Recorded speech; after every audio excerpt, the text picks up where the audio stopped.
Hello, my name is Zach Rewak, and for my mathematical cryptography honors project for spring 2021, I will be talking about breaking the Vigenère cipher. So first, a formal definition of the Vigenère cipher. Um, it's plaintext, ciphertext, and key spaces are all in Z26 raised to the n, where n is whatever length of plaintext, ciphertext, and key you're using. Um, the encryption method is defined there as E sub k is or of p sub I, where p sub I is any character in plaintext p, is equal to p sub I plus k sub I. That's the ith letter in the key mod 26. Decryption is the same thing, except you are taking the difference of p sub I and k sub I instead of the sum of them, mod 26. More informally, if you have the key length be n, then for every I from 1 to n, you take the letter from position I plus m times n and add it to the ith letter of the key, where m is any non-negative integer. You do this addition mod 26. So here's kind of an illustration of what that looks like. Our plain text here is secret message, and our key is my key. In Vigenère ciphers, keys tile and repeat every key length amount or every key length. You restart with the key again, so we have my key here, and then we have my key here again, and then we have the beginning of my key. And what we do is for every letter, we add that term in the key to the plain text to get our ciphertext letters, which then gives us the ciphertext here. Now, some interesting things happen when you manipulate the key size. When your key length is 1, all plaintext letters are shifted by the exact same value, and this corresponds exactly to a shift cipher. And on the opposite end of that spectrum, when the key length is the same as the plaintext, you end up with a one-time pad, now which is perfect secrecy and can't be broken. However, because this Vigenère cipher is kind of a middle ground of both of those, it still has some of the same cryptographic faults that a shift cipher has. Namely, whenever the key repeats itself, every letter repetition in each repetition is shifted by the same amount. An example of this was in our previous one. Every first letter times 5, because the key length was 5. Every letter is shifted by the same first letter of the key, which is M. So all of those letters will have the exact same shift, which corresponds to a shift cipher, and those are a little bit easier to crack. So you can actually break a Vigenère cipher similar to how you would break a shift cipher. The first thing we need to find, though, in doing this is our n, which is our key length.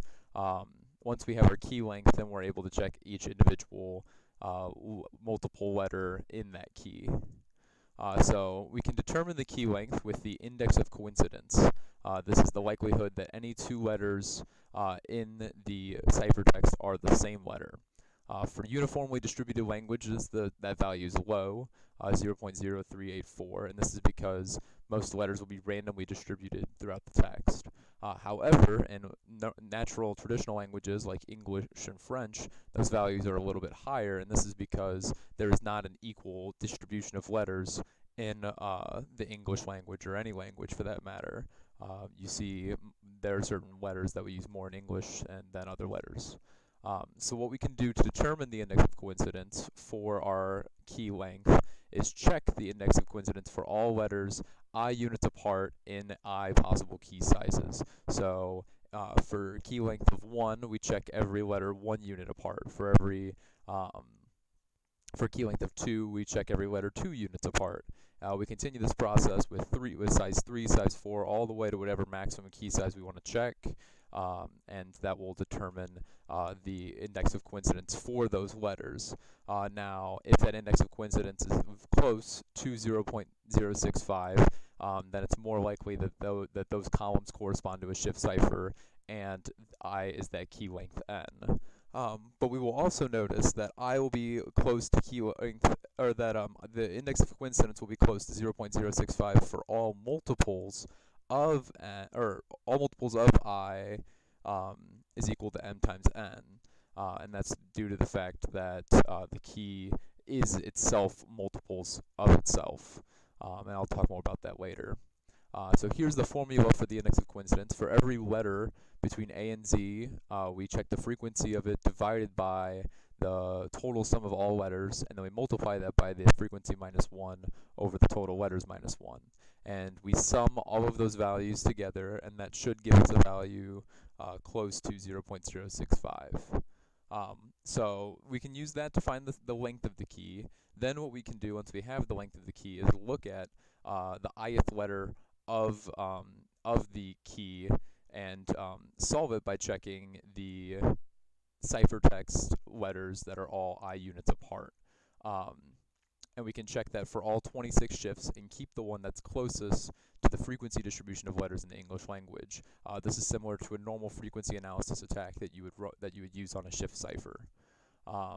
After we do those steps for all n letters of our key, we will have obtained the key, and we can use this key to effectively break the crypto system.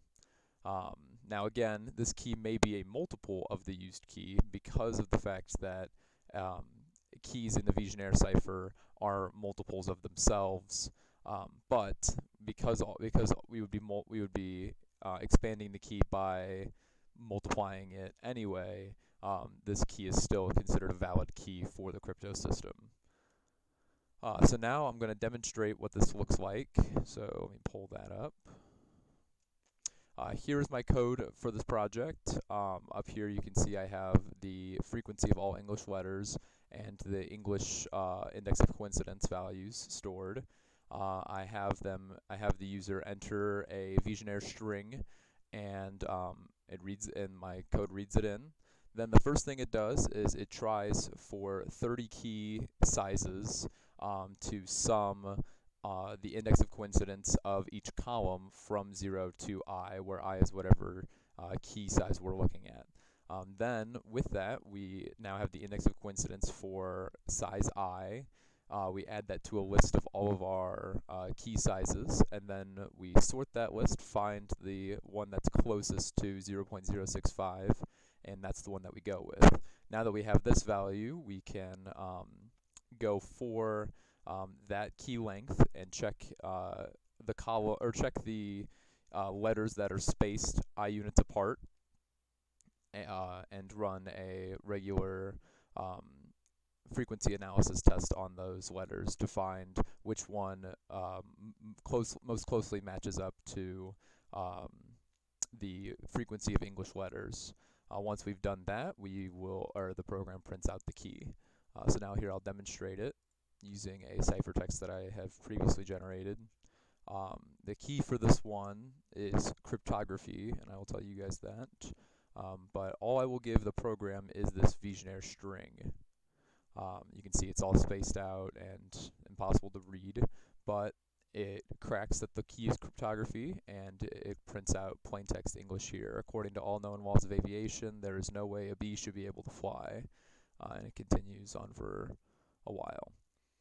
I can run this again. This time you'll notice that phenomenon that I was describing, where the key does not, or where the key itself becomes a multiple of what the original key was. The original key is Dr. W's last name, Wodelo, and you can see here it prints out the key is Wodelo, Wodelo, Wodelo, Wodelo, but it does print out English here. Ha ha ha! I'll tell you what I want, what I really want. This is that song by the Spice Girls. So anyway, this is my project, and this is how one can break the Vigenère crypto system. Thank you.